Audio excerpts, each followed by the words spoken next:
1928, Thomas Alva Edison receives the Congressional Gold Medal, the nation's highest civilian honor. At 81, he's a living legend. The man who'd laid the technological foundations for the 20th century and created motion pictures to record this new world for posterity, along with his own accomplishments. The first motion picture studio ever set up in the world was in the yard of my laboratory at West Orange. The building revolved to follow the sun. We dubbed it the Black Maria. As recreated with his own invention, the motion picture, Edison was portrayed as a mix of Horatio Alger pluck, homespun Yankee ingenuity, and visionary genius. These are scenes from a 1915 epic entitled The Benefactor. From the beginning, his life had the makings of a great movie.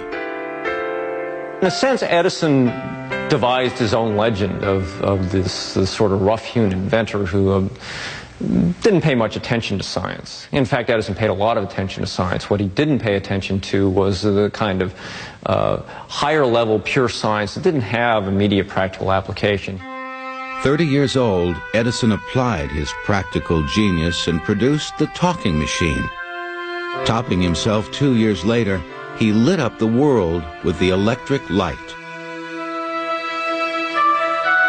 By then, there were people who believed he could do anything. Most of all, Edison himself. Most inventors have rather large egos. They feel they can affect the way other people live their lives. And the way they can do that is not through management or necessarily through ideas, intellectual ideas, but rather through creating technologies and systems that people will live with and work with. Edison's self-absorbed involvement with his work had disastrous effects on a first marriage. Weakened by declining health, his wife Mary Stilwell died in 1884, neglected and mentally unstable. Left with 3 children, Edison remarried in 1887. His second wife, Mina Miller, was the daughter of a millionaire. Edison remained Edison, but with the support of family and friends, Mina was better prepared to be the wife of a man called the Wizard of Menlo Park. Bursting with ideas for new inventions, in 1887, Edison moved into a huge new laboratory complex in West Orange, New Jersey. 10 times larger than his old quarters a few miles away in the village of Menlo Park. For Mina and his children, he bought Glenmont, a lavish nearby estate. Settled in West Orange, it wasn't long before Edison found himself at his desk in his library thinking about the realization of a very old dream: moving pictures.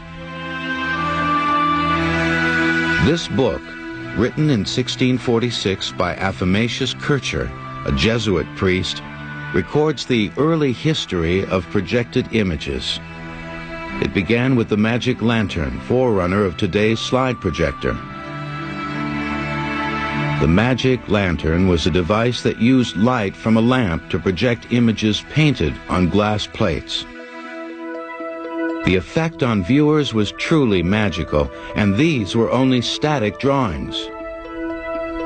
Eager for the energy of motion, early inventors created ingenious devices to add life to their shows. Slides with movable parts were popular. A more sophisticated illusion of movement came in 1834 with the creation of the zoetrope by English inventor George Homer. Here, spinning, sequential images appear to move.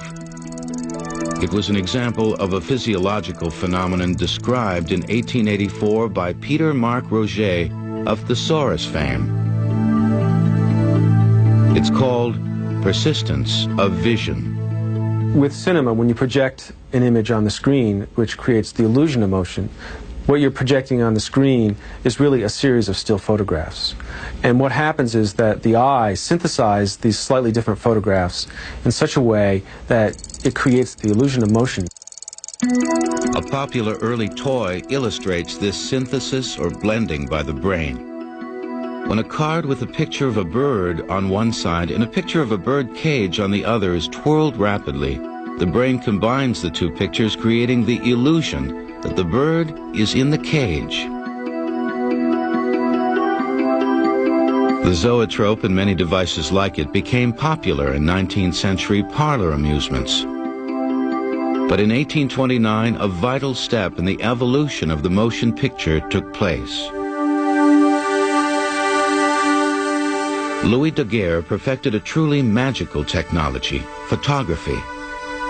Now, for the first time, a glimpse of the real world had been captured forever, frozen on a light-sensitive glass plate. But creating early photographs took as long as 5 minutes per image, too slow for movies. By the 1870s, faster picture-taking was possible. This allowed Edward Muybridge, studying the movement of animals, to make another major step toward motion pictures.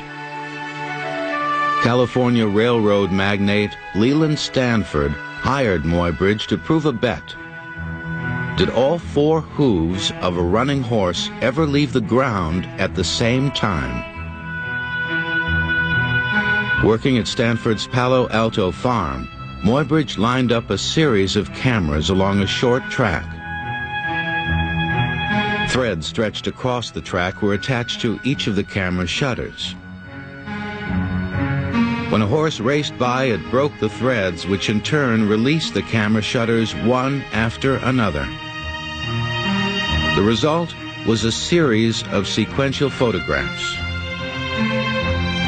Sure enough, there was a time when all 4 of the horse's legs were off the ground, but more important, Muybridge painted copies of his photographs on a glass wheel and created a viewing device called the zoopraxiscope. For the first time, there was a photographically accurate illusion of movement. When Thomas Edison heard of Muybridge's work, he was intrigued. In 1888, he and Muybridge met. Who knows what they talked about entirely, but certainly one thing they did talk about was how to possibly link the zoopraxiscope with Edison's phonograph. Edison had sort of found, to his surprise, that some of his competitors had made major innovations on his tinfoil phonograph, and he was trying to one-up them. Photographs that moved and talked, now that would shake up the competition. But work on movies didn't begin immediately. Edison's restless mind was elsewhere. At a mine he owned in nearby Ogdensburg, he was focused on a little-known obsession of his life, a machine to separate iron ore with large magnets. It was typical of Edison to work on many ideas at the same time. In 1888, moving pictures was added to his list. To help, he chose a trusted assistant from the ore mining project, William Kennedy Laurie Dixon, an avid photographer who took most of the pictures around the lab, including this famous portrait of Edison as the Napoleon of invention. The motion picture project was perfect for Dixon. From the beginning, Edison conceived of a motion picture machine linked to the phonograph, sound and pictures together. On October 8, 1888, he wrote a caveat or preliminary announcement of his work in progress. I am experimenting upon an instrument which does for the eye what the phonograph does for the ear, which is the recording and reproduction of things in motion. The new invention was called the kinetoscope, from the Greek words for motion and view. Dixon's job was to turn this exotic name into a working machine. With time, his role changed from assistant to collaborator, to some say, unaccredited co-inventor. Edison literally was not present in West Orange 5 or 6 days of the week. He was up in northwestern Jersey on his iron ore mine. Dixon was the proprietor of the lab, and he was the man who was working most closely on developing the technology for the motion picture. Edison's first idea was to wrap a piece of film on a cylinder and expose a spiral of tiny photographs. But to fit on a phonograph cylinder, Dickson needed to make the pictures extremely small. Produced sometime in 1889, these are frames from the earliest surviving motion picture, nicknamed Monkey Shines. To see them, a viewer had to look through a microscope. Here, the individual frames have been reconstructed into movement. An agile pipe fitter from the island of Malta was drafted to star. Lasting only a few seconds, the image was crude and the sound, now lost, unintelligible. Still, by the end of 1890, after centuries of searching, false starts and dead ends, the dream of moving pictures was about to be realized. But Edison and Dickson weren't the only men nearing the solution. Edison is said to have first become inspired to experiment with motion pictures when he saw Edward Muybridge's motion study of a woman adjusting her dress. Motion pictures will continue in a moment on Modern Marvels. Glad you could join us. Thank you, sir. War is hell. Band of Brothers, Monday night at 9 on the History Channel. Sudden cardiac arrest. Each year it strikes 250,000 people, and nearly 80% occur in the home. Hello, my husband has just collapsed. I can't wake him up. No, and he's not breathing. Over half the people who suffer sudden cardiac arrest have no previous symptoms of heart disease. Unfortunately, less than 5% survive, largely because help doesn't arrive in time. Defibrillation, an electric shock, is the only effective way to restart a heart. However, for the best chance of survival, the victim must be shocked within 5 minutes. Shock advised. Press the flashing orange While a button defibrillator now. can't save every victim, many more lives could be saved if defibrillators reached more people in less time. That's why Philips, a worldwide leader in medical devices and electronics for the home and office, is proud to introduce the HeartStart Home Defibrillator. Available by prescription, the Philips HeartStart is designed for use in an emergency by virtually anyone. It has a voice that talks to you and steps you the entire way through the process. It couldn't be any easier. I think even if you were really upset, excited, emotional, I think it would still be easy to use. I have first aid kit in my car. I have first aid kit in my house. And so this is small enough that I would just add that to what I have already. And I'd be prepared for almost anything. To receive a free informational video or CD, booklet, and HeartStart ordering details, call this toll-free number or visit us online. You simply don't know. I was only 40 years old and in seemingly perfect health. And this happened to me. It can happen to anyone. When sudden cardiac arrest strikes, time is critical. Take the first step and find out about the Philips HeartStart and discover the power to save a life. Call 1-800-292-1989 or go online at heartstart.philips.com. Call now.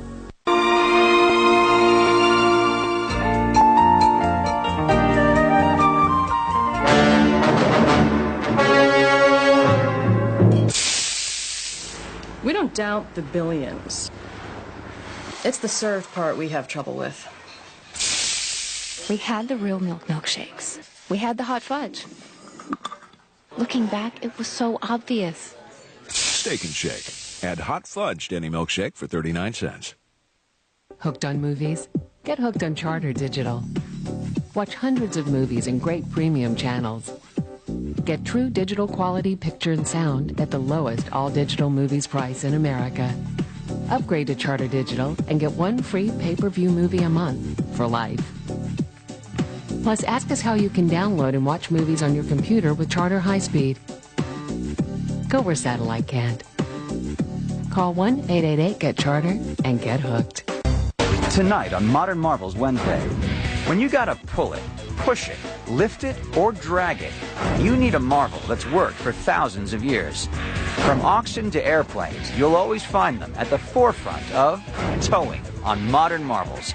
Tonight at 8 on the History Channel. We now return to motion pictures on Modern Marvels. When Thomas Edison began experimenting with motion pictures in 1888, he wasn't alone. In the later part of the 19th century, there were a whole series of technological innovations that really made the cinema, made modern motion pictures possible. And there were an array of people in Europe, in France, in England, in Germany, in the United States, who were experimenting with these elements and trying to pull them together in things that resembled motion pictures. In France, there was Etienne Jules Moret. Like Edison, Moret was influenced by Edward Muybridge's work. He too was interested in studying the movements of animals with photography. But unlike Muybridge's multi-camera setup, he developed a single-camera system. Moret's camera looked like a rifle, but the cylinders of his photographic gun contained lenses, not bullets. When he pulled the trigger, the cylinder revolved, taking sequential photographs on a strip of film. In 1889, with his cylinder motion picture work approaching a dead end, Edison decided to go to Paris for an exhibition marking the 50th anniversary of the invention of photography. At the exhibition, Edison's display of electrical marvels was a Parisian triumph, as memorable as the new Eiffel Tower. Motion pictures were probably far from his mind. Despite this, unknowingly, Edison was also approaching a turning point in his work toward true moving pictures. In Paris, he met many scientists and researchers. Etienne Jules Moret, the inventor of the photographic gun, was one of them.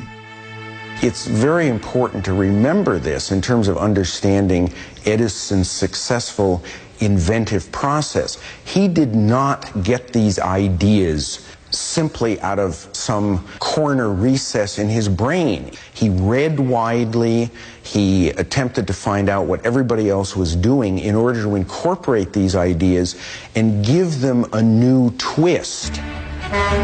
Back in America in October 1889, Edison changed the direction of his motion picture research.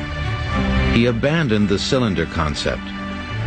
Instead, he wanted perforated strips of film, a variation of Moret's idea. Edison's assistant, W.K.L. Dixon, was soon at work on a new motion picture machine. Unlike today's cameras and projectors, the film moved laterally through the mechanism, not top to bottom. In March of 1890, Dixon was ready to show his preliminary handiwork. Edison was impressed. "That's it," he said. "Work like hell." Dixon did. Working with his partner machinist Thomas Heiss, the two are seen on a frame from an 1892 experimental film. Together, they were inventing motion pictures. They started with film strips 3/4 inches wide, moving later to 1.5-inch strips, close to today's standard of 35 millimeter. Sprocket holes were punched with a manual perforator. On May 20th, 1891, Dixon had made enough progress for a surprise premiere. On that day, a group of women were visiting Edison's wife, Mina, at Glenmont. They were ushered into the lab where one by one they were asked to look into a wooden box. Inside, they saw something startling, a photograph of Dixon that moved. The little black and white image gallantly removed his straw hat. These are the few remaining frames of that landmark movie. Minus luncheon guests were the first outsiders to see the still experimental kinetoscope in action. And Edison's little surprise wasn't a casual decision.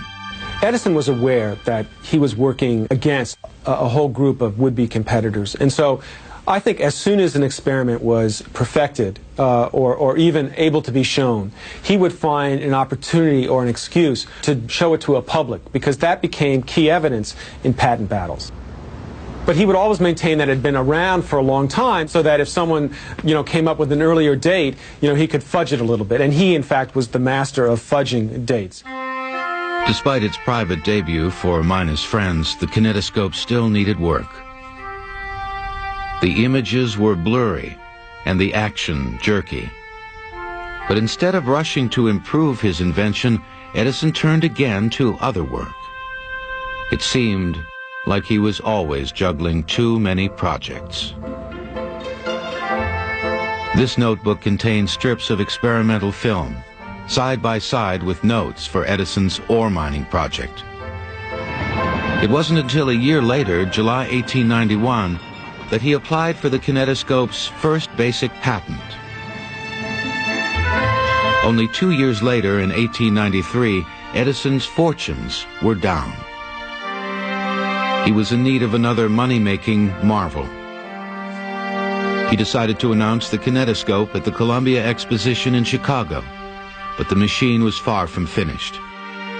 Forced to divide his time, W.K.L. Dixon worked feverishly to perfect the bulky mechanism. In the process, he worked as designer, engineer, projectionist, and often actor in the early films.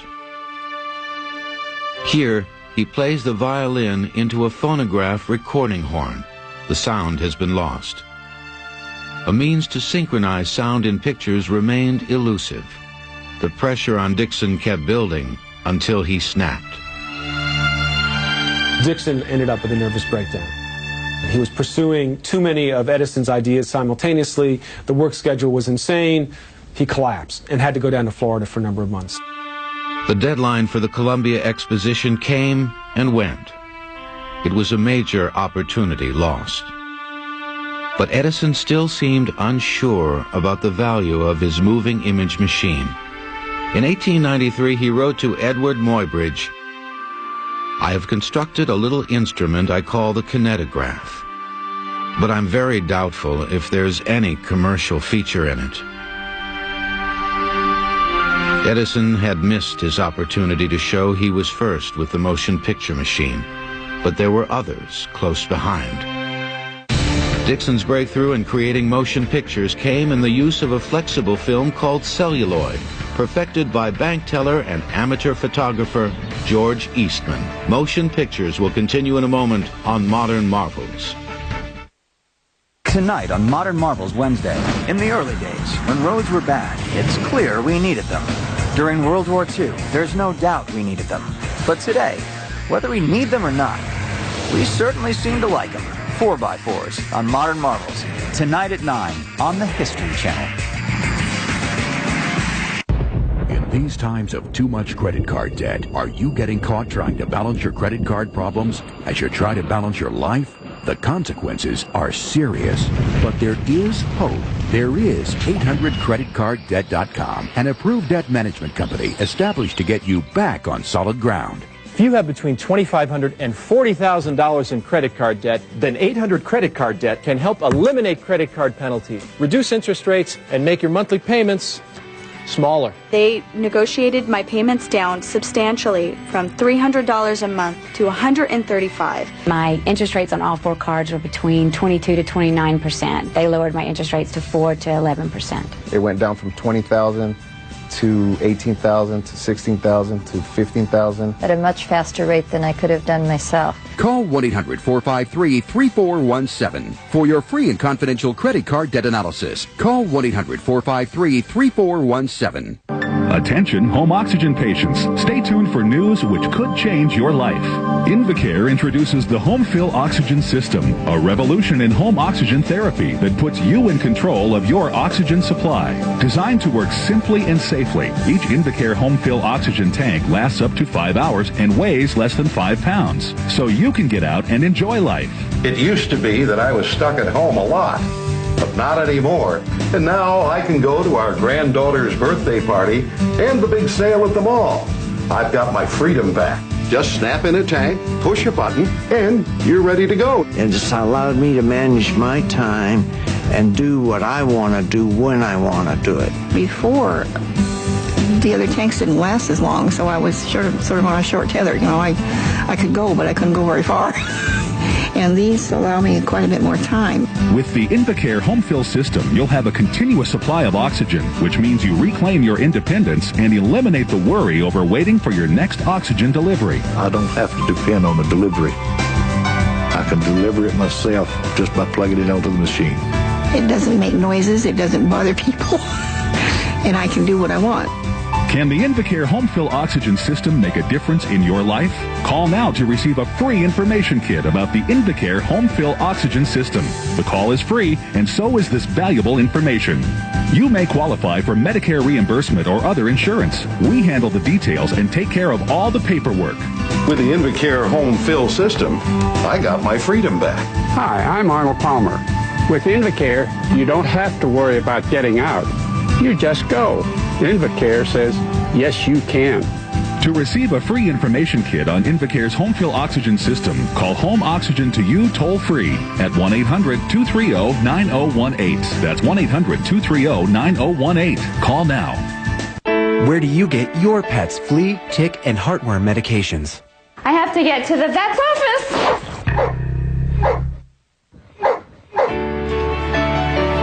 I saved a visit to my vet's office. I didn't have to leave home. I just called 1-800-PET-MEDS, and my pet's medications are delivered right to my door. 1-800-PET-MEDS guarantees the lowest price on all your pet's medications. Order now and receive free shipping. We now return to motion pictures on Modern Marvels. The main theme of the 1893 Columbia Exposition in Chicago was electricity. Exposition halls were filled with the giant dynamos spawned by Edison's creation of the first electric lighting system in 1882. Edison was chosen as the living American who would most be remembered 100 years later, 1993. Not far from the truth, but Edison's most recent invention, a moving pictures machine, was nowhere to be seen. Later, in 1893, anxious to demonstrate his lead, Edison held a public showing of the kinetoscope for a group of scientists at the Brooklyn Institute of Arts and Sciences. The film he showed was one of Dixon's mini-movies, The Blacksmith Shop. These are two frames from that film. In 1894, Dixon's health had improved, and he was back in the lab. His first assignment, design and build the first movie studio. Constructed at a cost of $638, covered with black tar paper, it resembled a 19th century police patrol wagon and was called the Black Maria. A model shows how a section of the building's roof opened to let in the light, and the whole structure turned on a rail track so that it could follow the sun. Early film needed bright sunlight to produce clear images. Making movies in the Black Maria was slow and hot. Working with the bulky equipment, it often took Dixon a week to get 15 seconds of usable film. This is the kind of camera he used, called a kinetograph. One of the first movies produced in Dixon's Black Maria studio starred a co-worker, Fred Ott. The Sneeze. It was short and to the point. In 1894, with an application signed by Dixon and submitted with a 50-cent fee, the Edison kinetoscopic study of the sneeze was the first film to be copyrighted with the Library of Congress. Hardly born, the movies began taking their first full strides. The day would come when a single film would cost over $100 million. Edison's account books show that the entire process of creating the first kinetoscope was $24,118.04, about $200,000 today. Edison never avoided a profit, But despite Dixon's progress, he continued to delay commercial release of the kinetoscope. Without sound, he wasn't satisfied. It took others in his company to push the silent kinetoscope into the marketplace. In 1894, a group of outside investors bought 25 kinetoscopes and set up shop with 10 machines at 1155 Broadway, New York City. Edison made sure he got hefty royalties from their efforts. The first movie premiere was April 14, 1894. The kinetoscope was an instant sensation. Soon kinetoscope parlors were all the rage. An early special event was a boxing match between former champ Gentleman Jim Corbett and a punching bag challenger named Pete Courtney. Sweating in the impressive heat of the Black Maria, Dixon shouted instructions to make sure Corbett knocked out his opponent during the appointed 6th round, and in a spot where the action could be in focus. In kinetoscope parlors, 1 round of the fight was assigned to each of 6 machines, and viewers paid 50 cents to move from machine to machine until they reached kinetoscope number 6 and the climactic knockout. Other less violent fare also attracted predominantly male audiences, like the risque Carmencita's Dance. The movies certainly didn't begin as high-class entertainment, but they reflected Edison's down-to-earth taste. After the Black Maria was built, you began to see a stream of entertainers, vaudeville acts. The world's strongman of the time, Eugene Sandow, come to the laboratory at West Orange to perform in front of the camera. Edison would go out, he would horse around with Sandow, the reporters were there every time one of these films were taken, and they'd write headlines like "World's Smartest Man Meets World's Strongest Man." Everybody had a good time, and the lab staff got free passes to Broadway shows. As simple as the early movies were, the power of the new medium quickly made itself known, pushing 19th century proprieties. This film was called Her First Cigarette. These early kinetoscope films, in important ways, had a major impact on American culture right from the start. A lot of these films were of things that were really forbidden to be seen in the flesh. His motion pictures really from the outset sort of turned commercial popular culture on its ear. I mean, it was a very disruptive force. By 1895, kinetoscope audiences were increasing. But Edison's partner, Dixon, wanted to take the invention one step further and project the images on a screen. Edison vehemently disagreed. "Why kill the goose that lays the golden egg?" he insisted. If he felt that you were infringing upon him in any way, questioning his authority, questioning his integrity or his imagination, differing with the direction that he thought should be taken in a given project, then he could become very contrarian, arbitrary, angry. He could stop speaking to you for 25 years. Whatever Edison thought, ambitious entrepreneurs weren't waiting for the wizard to come up with a projecting kinetoscope.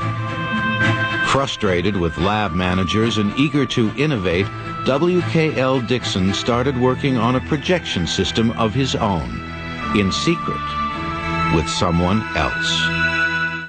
Edison's reluctance to project his movies may have had much to do with their subject matter. Most of his early motion pictures would have been considered illicit and immoral if projected. Motion pictures will continue in a moment on Modern Marvels. On History Sunday, any gambler will tell you that eventually the house always wins. But in the early 90s, a group of geniuses from MIT came up with a different plan. Learn the amazing true story of a handful of brilliant college students who mastered the art of breaking Vegas. Sunday at 9 on the History Channel. So, which of you experts knows what Ned's doing? Cutting firewood? I think he's feeding the termites. Sawing his wild oats? Let's have it from you. The sawdust may be a sign of termites. Think, people, think. Ned, you tell them. A colony of termites can eat this much wood in 1 week. Which is why prevention is so important. Thank you very much, all of you, and I'll see you tomorrow.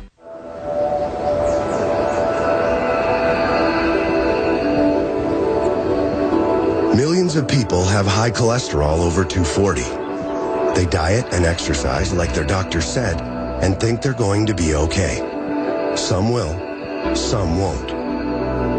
Call toll-free or go online now for a valuable cholesterol information kit containing important facts you need to know about a treatment proven to lower high cholesterol. Medicine doctors have trusted to help millions. Like anyone with high cholesterol, you have to get your number down. If not, you're at risk, maybe more than you think. High cholesterol may lead to heart disease, which can be fatal for some people. Will you be one of them? Get your cholesterol number down before it gets to you. Call 1-866-760-8300 or visit cholesterolkit.com now for important cholesterol facts you need. We asked real mechanics what they think of the new Stanley Professional Grade Mechanics Tool Test. There's no difference in quality between these and the tools I paid a lot more money for. I think it's a really good quality kit. These were amazing. It's just a good deal. They're excellent.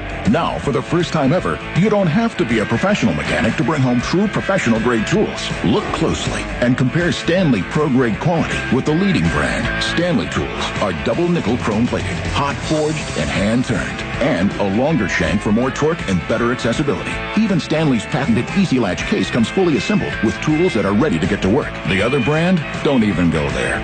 Stanley's new mechanics tools are made better to last longer because they're built pro grade tough. Period. During this special limited time offer, log on to StanleyTools.com to receive a rebate coupon worth up to $10 for the name of the Stanley Professional Grade retailer near you. Call or go online now. Free? Free? You're giving it away free. Hi, I'm Rob Graham, the president of Vital Basics, and I want to give you a bottle of Focus Factor, one of our best-selling supplements, absolutely free. Why would we give away a free bottle of Focus Factor? Because we know that if you try it, you'll buy it. Focus Factor contains nutrients that work with your natural brain chemistry to support focus, concentration, and memory. With satisfied customers in all 50 states, now is your chance to try Focus Factor absolutely free. Simply call the number on the bottom of your screen and we'll send you a full-size bottle of Focus Factor, a $75 value, absolutely free. You simply provide $4.95 to help cover the cost of shipping. They let you try it free? It must be good. You know, I've been taking Focus Factor since we introduced it over 2.5 years ago, and I wouldn't work a day without it. To get your free Focus Factor, call 1-800-240-6958. 1-800-240-6958. We now return to motion pictures on Modern Marvels. In 1895, frustrated with his boss's refusal to develop a projection system, Edison project manager W.K.L. Dixon had begun working with Edison competitors. When his activities were discovered, he was forced to leave the lab. Edison felt he'd been double-crossed. Dixon went on to help found the new movie company American Mutoscope. As competition to the kinetoscope, American Mutoscope created a peep show machine that used images on file cards that flicked past the viewer. This simpler system was cheaper and more reliable than the film-based kinetoscope. At the same time, Dixon and his partners pushed ahead on a projection system. It was a worldwide race. In France, there were two brothers, Auguste and Louis Lumière, owners of a successful photographic equipment business. Their Lumière motion picture machine was called the cinematograph. Light and portable, unlike Edison and Dixon's bulky apparatus, the cinematograph's elegantly designed camera projector also reduced Edison's 46 frames per second speed to 16 frames for quieter, less jittery projection. Also, rather than using bulky electric power, the Lumiere camera was hand-cranked, ready to go anywhere. This is one of the early Lumiere films. They were first projected on a large screen on December 28, 1895. Taking advantage of the cinematograph's portability, Lumiere films delighted audiences with scenes from everyday life. In contrast to Edison's vaudeville acts and stage presentations. Back in America, a few weeks ahead of the Lumieres, Charles Jenkins and Thomas Armat demonstrated another projection system in September of 1895. They called their projector the Phantascope. By rapidly starting and stopping the film as it passed through the projector, the Phantascope eliminated the annoying flicker in Edison's continuous motion kinetoscope. Edison was stubborn. It was usually his way or not at all. But with audiences demanding movies on a screen, he was finally convinced to put his name on a projector. Not his. He licensed the machine invented by Jenkins and Armat. They renamed it the Vitascope. The Vitascope motion picture projector debuted on April 23, 1896, at Coster and Beale's Music Hall in New York City. Modern movies were born. For audiences, it was love at first sight. The most impressive short film was of surf crashing onto the shore at Dover. And this was a film loop that was repeated over and over again, and a number of people in the audience, so struck by the realism of this, dived under their seats thinking that they were going to get hit by a wave. Unacknowledged in the back of the house, Thomas Armat, one of the Vitascope's true inventors, watched his machine making sure everything went well, while audiences cheered Edison's latest marvel. The Edison name meant box office. The Kiss was one of Edison's earliest hits. It recreated a scene from a popular Broadway show and had the further distinction of inspiring probably the first competitive movie remake.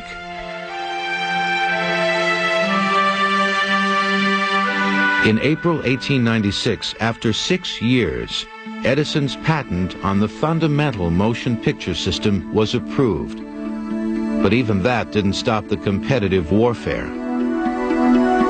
In Europe and the United States, alternative projecting machines were popping up everywhere. Everybody was suing the daylights out of everybody else, trying to promote their own competitive position. And everybody was probably guilty of shading the truth in terms of arguing what they had really done and making claims against their competitor. Not even legal turmoil could stop the growing influence of motion pictures. From storefronts, special places for movies evolved. They were called Nickelodeons. Combining peep show arcades with projection theaters, Nickelodeons began providing popular entertainment for middle-class audiences. Next came theaters dedicated to projected films. One of the first was Tally's in Los Angeles. Early motion picture audiences were whisked around the world and across the country. Vanishing people and places were captured forever. Perceptions of time and distance had begun to shrink. It didn't take long for the power and influence of the movies to be appreciated. In 1898, W.K.L. Dixon, now living and working in England, scored another motion picture first when he was granted permission to film Pope Leo XIII in the Vatican. Dixon's career in Europe would eventually go into gradual decline, but in Paris, he proudly posed with fellow movie pioneer Etienne Jean Marais. Back in America in 1900, the Edison Motion Picture Company gained another influential employee. His name, Edwin S. Porter. This 1902 Edison film made by Porter, Jack and the Beanstalk, is typical of its time. All the action is taken from one unmoving position. Audiences were getting bored. Porter recognized that the movies need new forms. The question was how to find a new kind of subject matter that would get people back in the theaters. And the solution really was a simple one. It was the story film. A landmark in his development is this 1903 film Porter made for Edison, The Great Train Robbery. Here is certainly the first movie Western, although its claim to be the first film to tell a story could be challenged by European movies of the day. Still, Porter's film shows how far motion picture technique had come in little more than a decade, including special effects like the image of a train inserted in the station house window. With longer storytelling films, movies were even farther than ever from the first kinetoscope entertainments. But despite Porter's example, Edison was slow to go into feature-length film production. When Porter resisted making movies like factory products in 1909, Edison fired him. It was the beginning of the end for the Edison Motion Picture Company. Edison was never interested in being a film producer. In the end, he left it to others to turn an ingenious technology into the 20th century's most powerful communications medium. After The Great Train Robbery, Edwin Porter went on to direct the less well-known Dream of a Rarebit Fiend, the hallucinatory journey of a man infatuated with melted cheese. Modern Marvels will return. The ultimate luxury object, limos, on Modern Marvels tonight at 10. Now on home video from the History Channel. Own your copy of this program delivered directly to you for just $49.95 plus shipping and handling. To order, call 1-800-708-1776 or shop historychannel.com. A while back, I started to notice something about my hearing. I couldn't always hear everything. Certain words. I kept turning up the TV. I wanted to hear better, but I wasn't ready to wear a hearing aid. Then I found this incredible new device called Songbird, the world's #1 disposable hearing aid. It's this tiny little device that's clear, so it matches any skin tone, and it's virtually invisible. You wear it when you need it, like sunglasses, to hear better in the situations where you really need to. Songbird contains the same digital technology as hearing aids that cost thousands, but you can get a Songbird for less than $100. And each Songbird lasts up to 3 months, or about 400 hours. And when it runs out, you simply get a new one. I bought Songbird for my husband so we can watch TV at a comfortable volume. There's no exam, no batteries to replace, and no costly repairs. It's so easy to try. If you have mild to moderate hearing loss, the simplest way to improve your hearing is just a phone call away. While other hearing aids cost thousands, the Songbird 400-hour digital hearing aid can be yours through this special introductory offer for only $59. Songbird is not available in stores, and best of all, your complete satisfaction is guaranteed, so you have nothing to lose. No matter how you look at it, Songbird couldn't be any easier. You use them when you need them, and you just pay for that, and that's it. Sounds that you need to hear, your children, things like that you're never going to hear again. Don't let that opportunity pass you by. What you get from Songbird is as good as it gets, and it doesn't get any better. Hear what you've been missing for a fraction of the cost of a traditional hearing aid. And for a limited time, you'll get this free protective case and a virtual audiologist video full of helpful information about your Songbird. Call 1-800-416-5599 or order online at songbirdstore.com. Songbird, the simplest way to improve your hearing. Satisfaction guaranteed. Order now. Take it! I can't hold it much longer. Real original, Dad. What?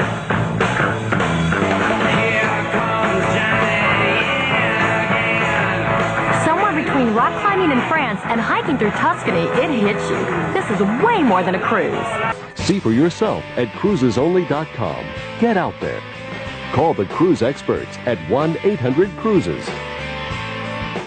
Get ready for Animal Planet Expo. Meet Animal Planet celebrities, experience our live animal shows, get your face painted, and try our climbing wall. See the future of television in our HD theater. Animal Planet Expo. Free fun for the entire family, including the pets.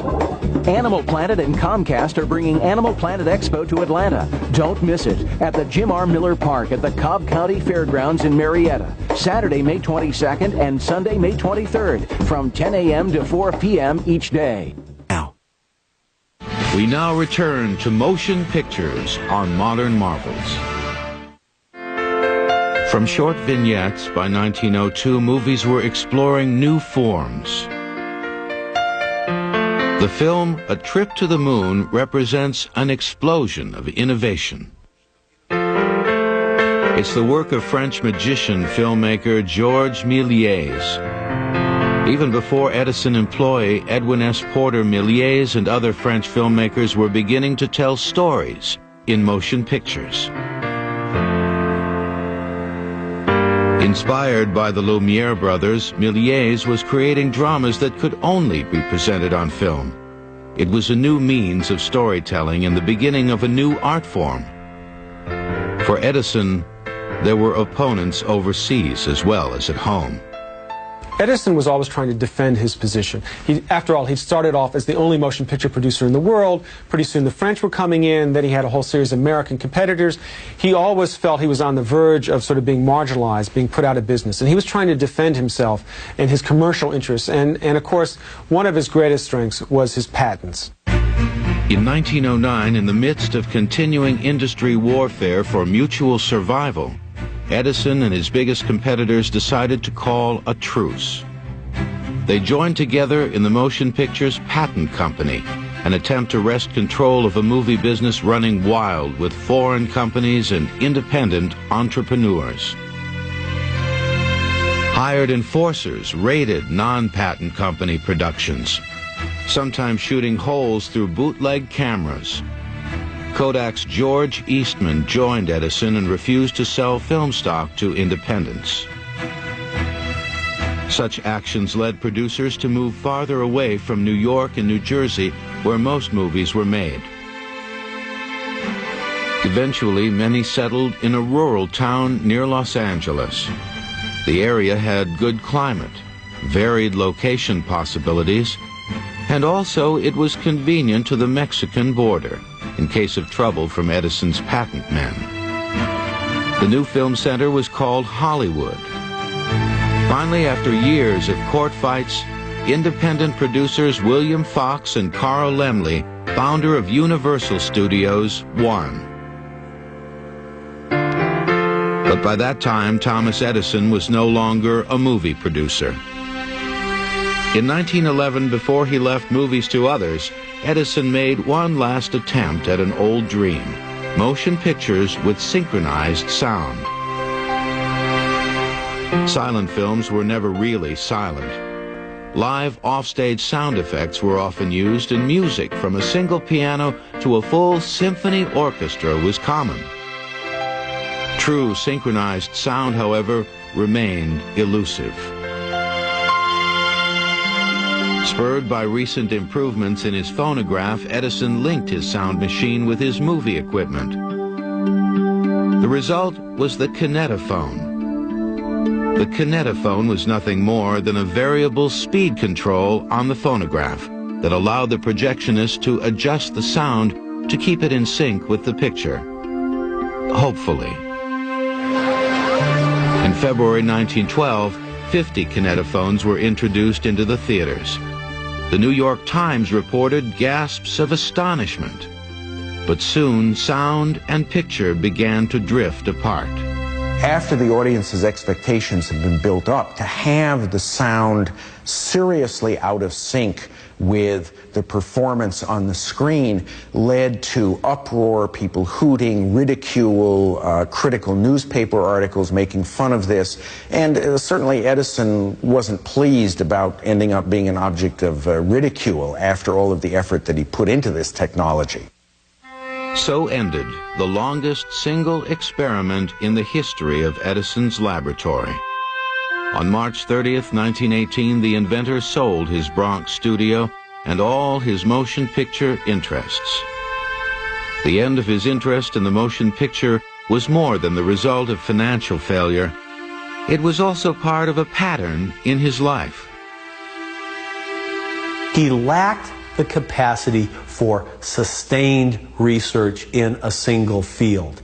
He starts in telegraphy, he gives up telegraphy. He moves to telephony, he gives up telephony. He moves to the phonograph, he goes to the electric lighting system. He comes back to motion pictures, all of which have combinations and bits and pieces of each other, but which are not, in fact, the same system.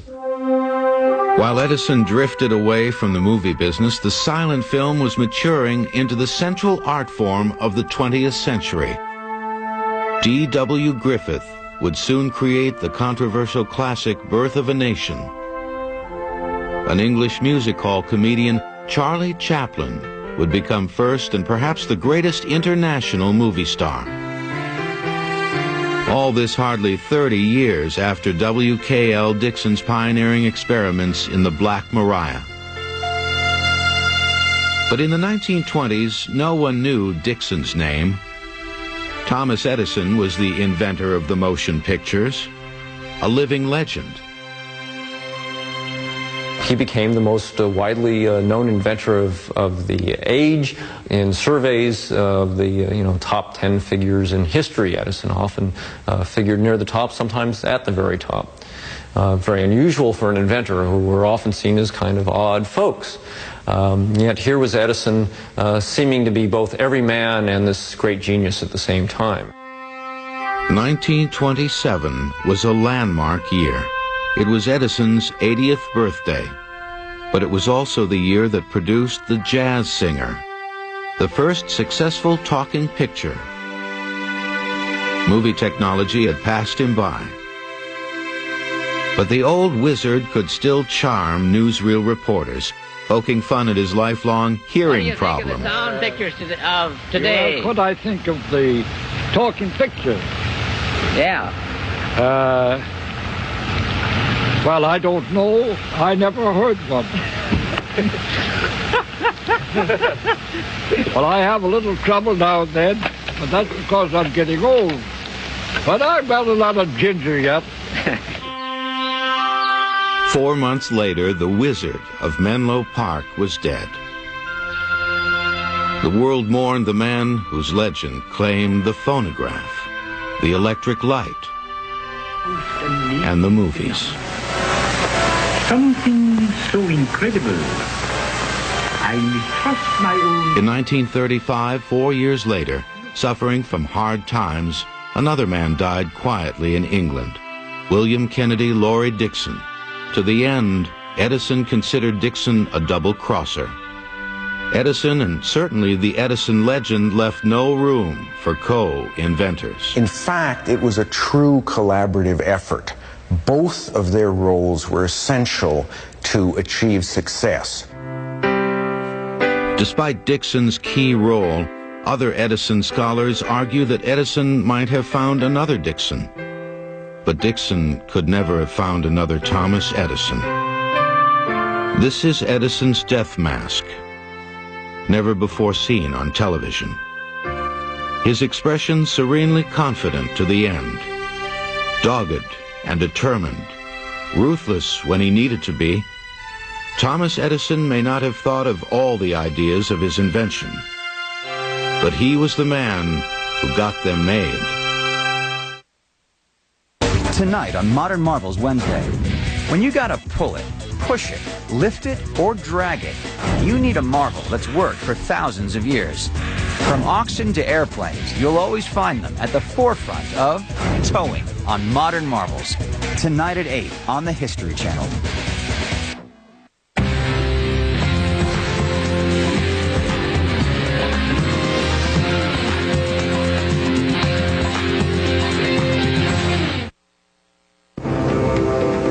The Rocky Mountains stand across the heart of America like a wall.